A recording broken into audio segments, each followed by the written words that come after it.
एक निवेदन आप सबसे करेंगे।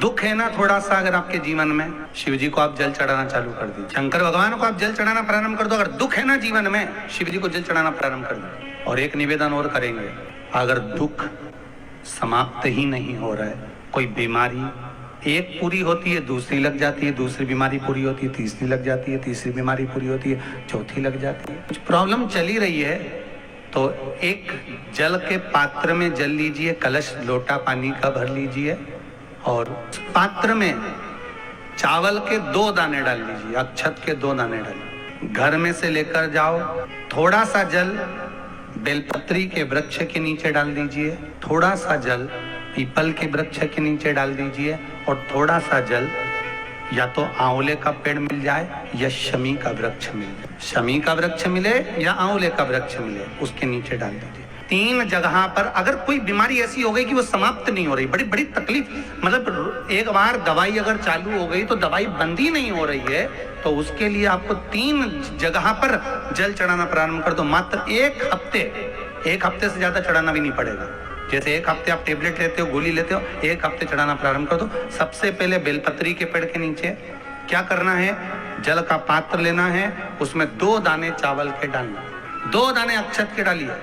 पहले बेलपत्री के पेड़ के नीचे जाओ, वहां जल चढ़ाओ, फिर जाइए पीपल के वृक्ष के नीचे, वहां जल चढ़ाइए, आखिरी में या तो शमी के नीचे या फिर आंवले के नीचे, इन दोनों में से कोई एक वृक्ष जिसके नीचे।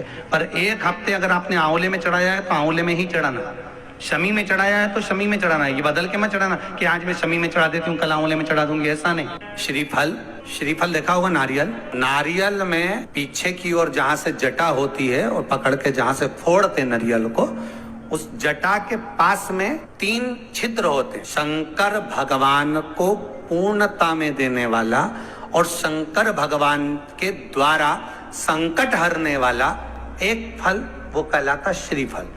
उस श्रीफल में, उस फल में, उस नारियल में 3 नेत्र होते हैं। नारियल का जहां जटा होती है, जहां से पकड़कर फोड़ते हैं, उसके उस तरफ देखेंगे 3 नेत्र मिलेंगे, 3 छिद्र मिलेंगे, वो 3 चक्षु हैं। शंकर के 3 नेत्र हैं। और कितना सुंदर लिखा है महाराज, स्कंद पुराण के अंतर्गत वर्णन किया है, भविष्य पुराण के अंतर्गत स्मरण किया है। जितने भाई बहन सुन रहे हैं बड़े ध्यान से सुनना हमारे। श्रीफल जो नारियल आप कलश पे रखते हो, जो नारियल आप मंदिर में ले जाते हो, पूजन करते हो, तो 3 चक्षु नारियल, 3 नेत्र वाला नारियल, अर्थात नारियल की जहाँ जटा होती है वहां उसके 3 नेत्र होते हैं। तो हमारा शिव पुराण कहती है, स्कंद पुराण कह रही है, तो उसको शुक्रवार पड़े, तो शुक्रवार वाले दिन उस नारियल को एक बेलपत्री के साथ में महाराज अंदर तिजोरी में या अलमारी में, या आपकी जहां बरकत होती है, दुकान का जहां व्यापार व्यवसाय चलता है, अलमारी होती है या गुल्लक होती है या तिजोरी होती है या अलमारी होती है,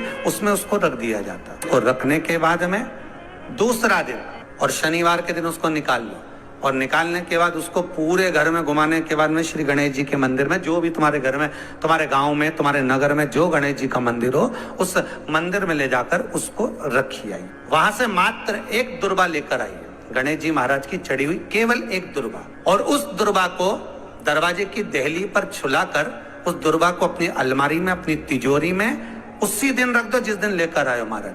कभी जिंदगी में लक्ष्मी की कमी नहीं आ सकती।